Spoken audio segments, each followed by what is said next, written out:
พี่น้องเอ้ยเผื่อโอ้เฮ็ดเร็วไปเนาะเห็นคนว่าไปตัดอ้อยเนาะ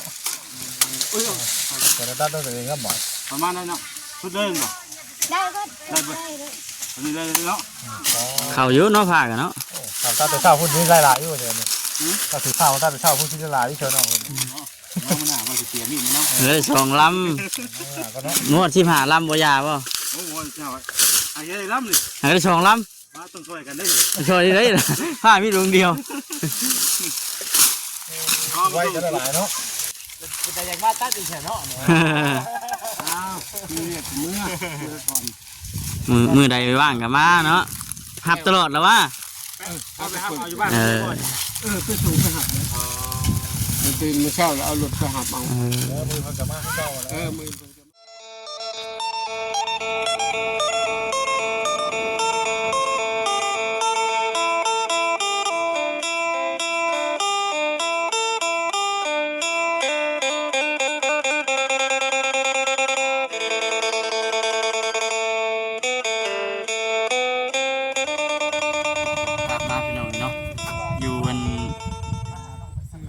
เห็นทงนาติดกันกับปลาอ้อยมีแต่ปลาอ้อยพี่น้องเลยเฮาแนมเบิ่ง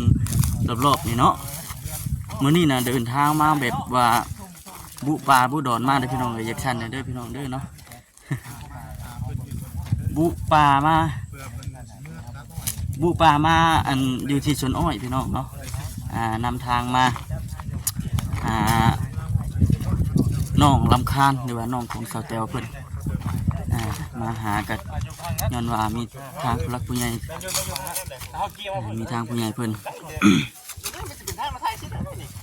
ซื้อเครื่องซื้อของกันเลยพี่น้องเนาะก็เลยโทรถามทั้งน้องเราว่ามาตัดอ้อยมันเพื่อนมาทำกันมีอัน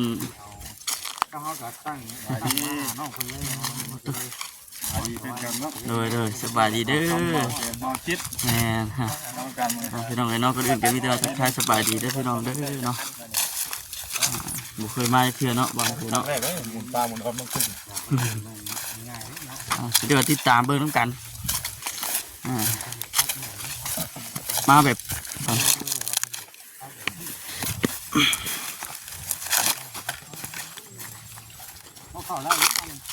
เอาหน่องเราบอกให้มาจอดพี่เด้อไปเจอ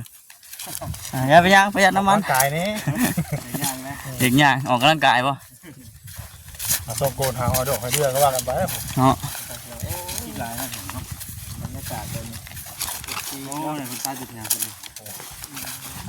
หลายคนดีป่ะลืมหมอมีเข้ามาสิเนาะมีได้นะมาหาโอ้ยไงมาตัดอ้อยชั้น1 มื้อมาตัดอ้อย1 มื้อใช่ไหมตัดอ้อย1 มื้อสบายดีเด้อสบายดีไปพูดไปก่อนไปทั้งไรปอยพูดไปวันอยู่นะมัดเท่าไรเนาะเพิ่นตัดมัดบ่เกิน1,500นักไปแกเป็นถึงให้เขาบอกจังหวะนะเป็นทีรถมีมั้งคนละทับทงเนาะแบบว่าเป็นไปห้ามเอาอยู่บ้านคนเนาะมาเอาคนงานเพิ่นเมื่อมาตัดมือเดียวหัวนี่เนาะโอ้เช่นเพิ่นบ่ให้ว่ามาเอาคนงานเพิ่นเมื่อว้าเนาะเราเดียวนี่กันเห็นว่าสิเนาะเพิ่นตั้งเอาอีกว่าบุกจนฮอดปลาอ้อยเพิ่นโอ้เลยเสื้อตัวนี้พันเลยผสมใบธรรมดาเนี่ยลองเหยียบด้วยอย่ามามั้งอยู่มาแต่น้อย1 มื้อนะว่าอยู่ได้มาเลยหาน้อยเมื่อนแกงเองมีเด็กน้อยครับมีกันเลยนะอู้บอลเพื่อนนี่เอาคนงานเพิ่มอยู่บ่เชียวโอ้นี่เพิ่นมัดไว้สิเด้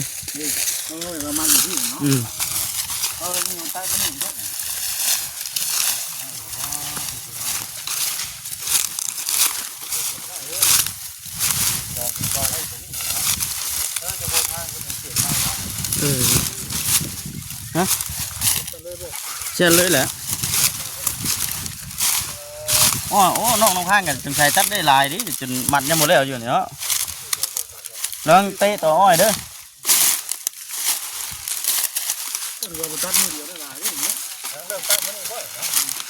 กำลังเปิดหน้าแรกด้วยนะ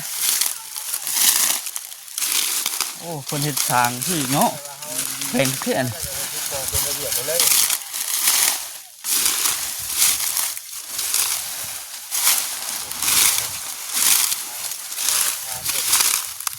กำลังมันอ้อยอยู่เนาะ สบายดี โอ้มาตัดอ้อยวันนี้เนาะมันเลยบอกว่าทีโอ้พ่อน้องมันจะน้องว่ะ ให้ของเจ้าฮอดพี่บ่โดย3 กองค่ะเด็ก 3 กอง3 กอง 30 กองละ10 กองละ10 มัดเนาะ ของชิดกันมาเช้าพุ่นเนาะ เราได้30เนาะ เช้าพุ่นกูไว้ก็ไว้แล้วกันหลายคนบ่ นี่ๆอันแน่หนาเพิ่น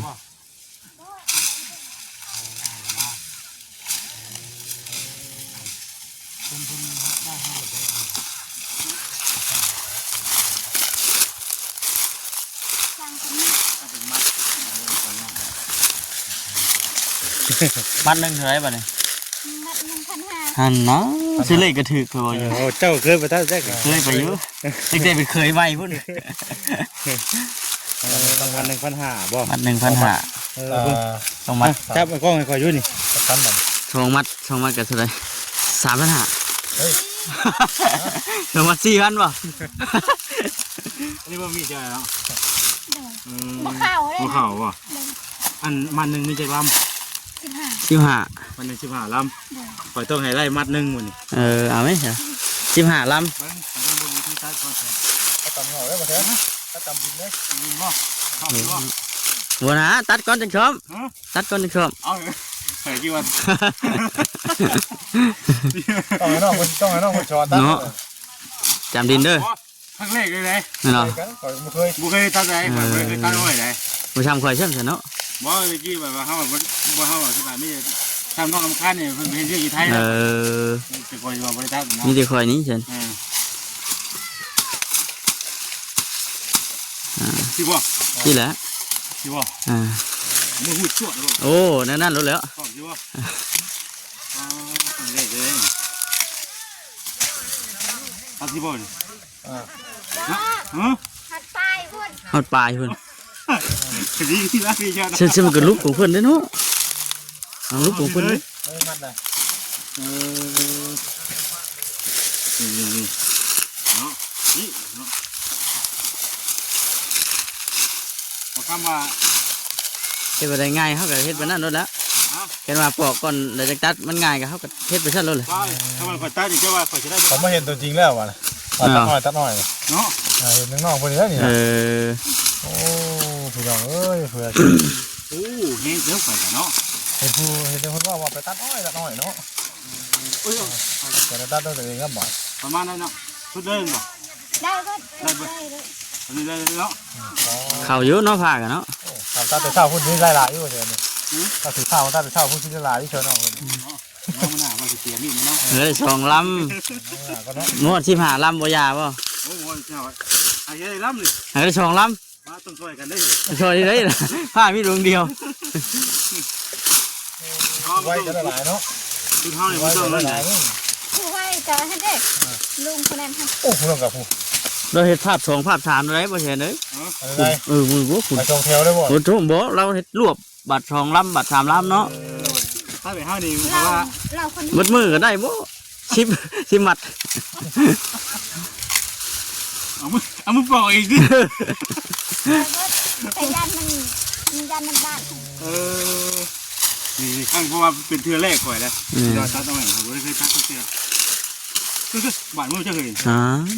ถึงมือก็ไม่ทันจะใส่ มันจะถุงมืออีกวะเนาะ ใส่ไม่ใส่มันคันแล้ว ที่เขาตัดถึง ตัดทิ้ง ทางท้ายบ่ทางท้ายบ่ โอ้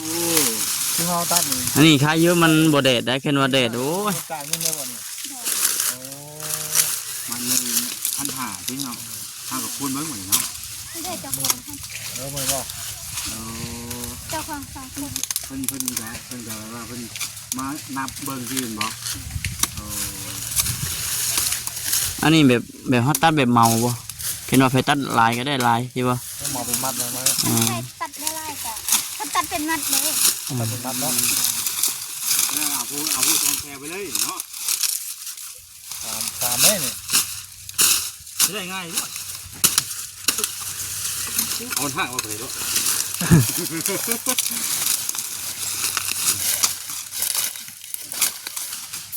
สอบเนาะพวกเด็กเลยเนาะ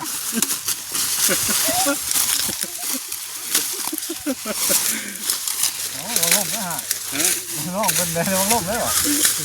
เดือดควันเลยว่าจิตลงไปถามเจ้าของจะน้อยเลย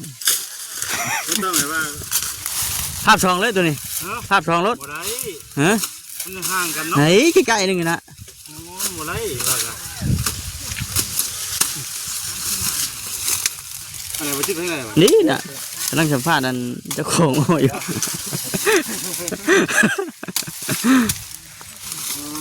จึงลำได้เลยลองพานนับกัน ได้หกเอาหกลำได้มัดหนึ่งได้จ้ะทุกเลยหักได้6 ลำบ่เหนื่อยเลยดิมือหนึ่งเจ้าไม่ต้องพิสูจน์เบิ้งเอาเบิ้งเอาเรือแตกกันกันเจ็ดบ่ต้องแบบกิโลนึงเลยคอยบอกอยู่ภาพสองภาพสามรถเพราะมันเขาต้องใส่ถุงมือเนาะเขาต้องเตรียมชุดมาโดยเฉพาะถุงมือแล้วก็มือฉางรถมันจะลำน้อยน้อยเห็นว่าลำน้อยต้องซับกันเนาะว่าแล้วสีหักกระโดดลงทางว้านี่แล้วสีซ้อมให้เจ้า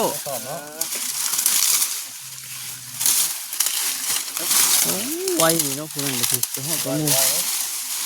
ผิดลงเนาะ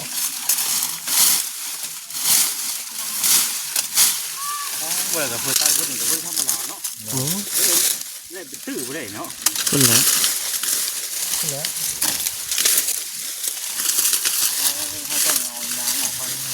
ใบมันได้ไว้ก็ไว้อะไรพวกนั้นนี่ได้แถวนี้ก็ไว้นี่แถวนี้พูดเถอะพี่ก็พูดเลยเรื่องกับผู้ใดตัดลายนะนี่เนาะงานตัวนี้อุ่นน้องคานบื้อเลยใส่จังลำได้นะแผ่นลำจะได้ก็ได้ให้ได้พันห้านะข่อยวันนี้เนาะก็ได้ลายมันดีด้วยน้องเนาะ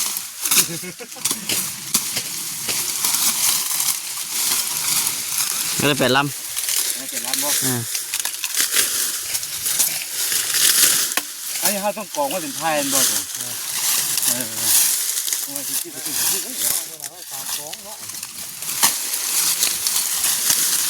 น้องคายซอยแล้วบ่ปัญหาเลยจะเทศปัญหาเนี่ยเนาะที่ดูอมมือทางดิที่ดูอมบ่น้องคานออกให้ก่อนเด้อขนมลายกันมันกับหมอจะเป็นไม้ได้บ้างยังไม่เรามันเบาเผยอยู่เชิงย่อโอ้น้องผมไม่ได้ใช่ไปท่านได้บ่จะลำแล้วนะนับบอลไว้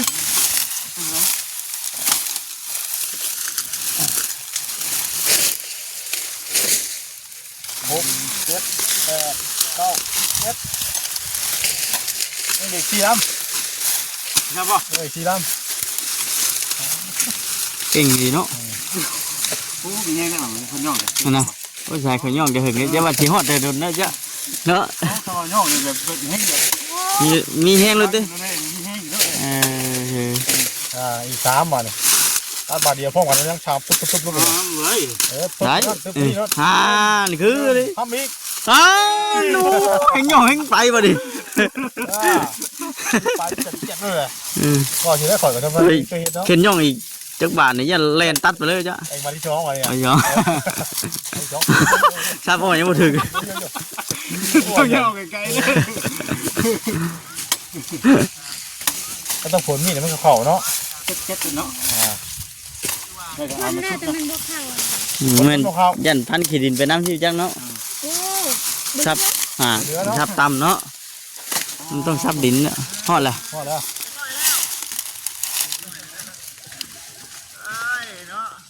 มาทิ้งมาลองมึงแน่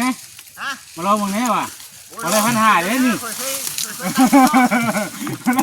1,500เลยนี่ ค่อยก็ใช้ได้อยู่ เคยตายพ่อเออ ใช้ได้บ่ วันนี้จะให้ว่าจริงกับให้มันต้อง3คนแบบนี้ตั้งก่อน ถ้าตะกี้ก็รักอ้อยนะถ้าแก้บ่ได้มือกิน กินได้บ่นี่ฮะกินได้บ่นี่กินได้บ่นี่ ได้เหรอ โอ้ยรักกินน้อยก่อนเด้อจักลำโอ้ใครเนี่ยเนาะเรารักเนี่ยเนาะน้องทาน ชื่อน้องเบิ่งอีกเนาะ ไปดิ ลองมัดเพิ่งด้วยวันนี้ฮอด15นะ ว่าชมเขาโรงงานเพิ่นว่า โอ้นี่เนาะมือ กินแบบอ้อยชดเนาะ ใกล้ พ่อพ่อรับประกันความหวานบ่หวานมีอยู่แล้วเนาะ เอาต้องลำได้ นี่เอาอวบนี้อวบตึงนี่ ปาก แล้วได้ปากพง ตัวนาเจ้าไหนตัวนาเจ้าไหน มันต้องลำแบบนี้ก่อน เอาลองก่อนสักลำเนาะ ลำ ลอง เงี้ย สัก เนาะ ลำได้จังนั้นแล้วเนาะพูดบ่จ้ะน่ะ เกือบ40เนาะ 30 40นี่มันสิได้ บ่แล้วก็เพื่อคำนี่เราจะได้อยู่ประมาณ50นี่แหละ 50,000 แล้วว่าใส่สิลองมึงก่อนเด้อวันนี้เด้อ 50,000นี่คิดได้1,000มัน ลองมึงอ้อยก่อนนะ มันละ1,500 นี่ไง ไม่หวานเลย มันละ1,500บ่ อาทิมาได้ก็ได้น้องครับโอ้โห ได้เห็นไหม ต้องคุณเบิ่งเอาต้องคุณเบิ่งเอา 30 มัดบ่ายโมงนี่ได้นี่ได้ ได้34เนาะ 1,500 มือหนึ่งนี่ห่อก็หมายต้องไอ้ห่อแสนนะ พุ่นแหละ เนาะ โอ้ยด่าสำเพ็ง ได้เท่าไหร่ปัน ไม่ได้52,500กีบ เออ เอ้เพื่อคำก็ได้แสนนึง คือคำได้อยู่เสียเลย 500เพิ่นสิให้บ่ใช่500 เขากับเพิ่งให้เขากับให้มันกลมๆแล้วเนาะ เออ อันนี้เราต้องเล่นประหันต้องผู้หันนี่อยู่เราหันตัดที่วะ นี่ก็ให้น้องคนให้ได้ฮอดแสนบุกแม่ว่าเห็น ปลาทุกคำพอดีเลย พอแล้วเดี๋ยวมันสิชมนะผ้าขูดลาย แม่นบอก จังแล้วก็ว่าคือผ้าไว้เลยผ้าถึก วันนี้วันนี้มาตัดชื่อได้เลยเนาะชื่อบ่อยเป็นพ่อได้ดีนะ กินว่า เพราะว่าขอคนดี เออ ขอเจ้าของก้อยคนเลย คือไม่ว่าขอคือว่ารักกิน เออวันที่บ่รักเนาะ ลำนึงนี่มันมีจังหวะจ้ะว่าเนาะมันนึงมีจังหวะ เก่งเลย หวานบ่ มันต้องกินมองไปปลายมันจังหน่อยดิ มันอ่อนบ่ ไปพี่น้องเดี๋ยวมึงตี มัน มัน คือ ก่อ เป็น น นะ นี่โอ้นี่บอก มันนี่แหละ น้อยแล้ว มันต้องเอา ต่อกันมันนี่วะ ไว้ดิ อันนี้ดีเนาะ ลองดูก่อนเผื่อ เราไป นี่จะต้องเอาทั้งนี้ตรง คิดอะไรวะ35เฮ็ดได้มันจะเป็นตัวเลขกลมๆน้องเพิ่นเฮ็ดได้ก็%นี่สิพาเพิ่นน้องพาน้องเมื่อบ่ได้ว่าจังได๋ อ่ะเอาลงมาแล้วบัดอะไรอยู่แต่ว่า35 ต้องไปครอบเจ้าขอบชวนเพิ่นก่อนแล้วก่อนสิรักคนงานเพิ่นเมื่อกันได้เนาะนี่เอาคนงานเพิ่นเมื่อโอ้จักเพิ่นสิว่าได้ไดแถมมารักกินน้อยอีกบัดนี้เอาคนงานเมื่อก็ยัง ปีกับคนรักเมื่อกับเดือนไหน มาแต่มื้อนี้แหละ เมื่อไหร่ว่าถูกไหมเนาะ มื้อไหนอ่ะจังว่ากันไหม ถ้าสร้างสิ่งอันมาเนาะไปตัดอ้อย ปึ๊บ โอ้ดีแล้ว มันเป็นยังหน่อยมันเป็นยัง ดีแล้วหา ดีแล้วไอ้กูเฮาอยู่เพื่อนบ่มีหยังที่บ่ได้เฮ็ดหยังจริงฮ่าโอ้ยกี่ว่าสิเข้าว่าบ่ฮอดบ่ได้นี่น่ะ กูสิเสียบแท้ สิอันลงทางเนาะบอกทางผิดเนาะอันนั้นก็ได้ คือบ่ยำกินเบิดเปลือกเลยยำกินทุกเปลือกเลย มึงแน่หวานจนสมัครขับแค้นเฮ้ยหวานจนสมัครขับแค้นวะ สู้ยอดแล้วไปเลย เออ จุ๊ข่อยบ่อยากดอกจุ๊ข่อยนะ จะค่อยมากินเนาะ จุ๊ข่อยบ่อยากเด้จุ๊ข่อยบ่อยาก เออ เฮ้ยยังได้ตัดกินจังหวะได้เหมือน เอาอีกทีบ่ว่าเฮาบ่นี่บ่เป็นหยังหรอกเนาะ เนาะ ฮะมาทำน้องเพิ่น มา เลย หับ เมื่ เด้ อ อ เนาะ พี่น้องเด้อ เดี๋ยวน้องเพิ่น ให้ลำบากนะ บ่ได้ อ้าว เว้ย นี่เด้อบรรยากาศไปนี่ ไก่เลยนะ มีแต่ทั้งน้องเพิ่นไปเบิกเอาเงินน้ำเฒ่าแก่แหล้ว คนคิดว่าจะไปหาดินพุ่นแหละหลายกว่า รมาที่ไหนใครกูเจ้าอยู่นั่นอยู่ ทำนี่จิ๊บทำนี่น่ะแล้วเก่าน่ะไกลกว่านี้เนาะบ่เชิญบ่ได้ลำบากจักนี่เลย ปลามันลงกับไป พุ่นไปเข้าผู้ทุกข์หาเจ้ากินนะ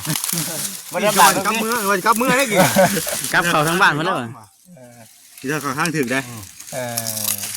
ตัว กินข้าวได้แค่นี้ กินแล้ว เอาข้าวมาเอง หาเลยเจ้า กินให้ ออกแล้วจ้ะ คนกินคนเลี้ยง เพิ่นเลี้ยงยังไงมันเนี่ยเพิ่นเลี้ยงได้กินยัง ลาบจักลาบเนี่ย หัว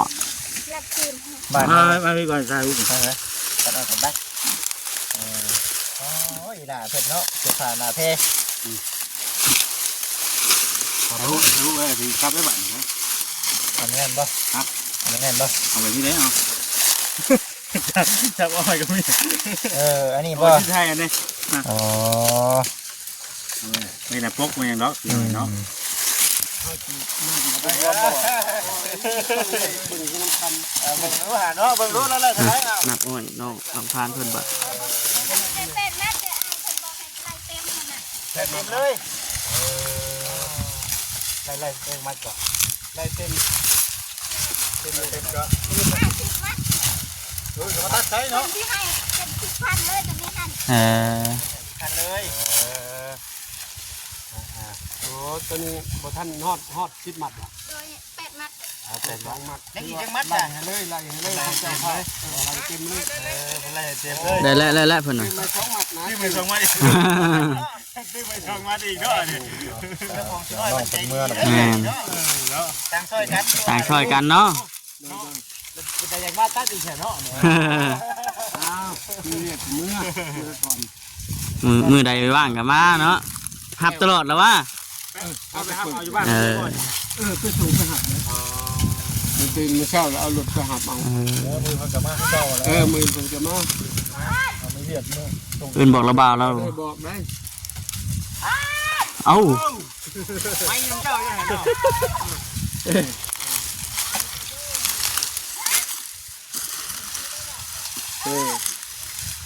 เมื่อ ผู้ระบาวเพิ่นเมื่อน้ำหลังเนาะเลยว่ามาฮับแล้วก็เมื่อชงใช่ได้เนาะมาฮับแล้วไปฮับแล้วก็มาเมื่อชง ที่เขากินในท้อง ซึ่งกินในพร้อมอีกโอ้ ที่เขากินเลย ทั้งลาบซีนลาบไก่ครบเบิ้ลเลย ครบเนาะ ว่าเอาใจก็ไม่ได้ โยเนาะแม่ไปบ่ให้เพิ่นจ่ายเลยเงิน งามทุกคน ไปหาเงินอยู่พุ่น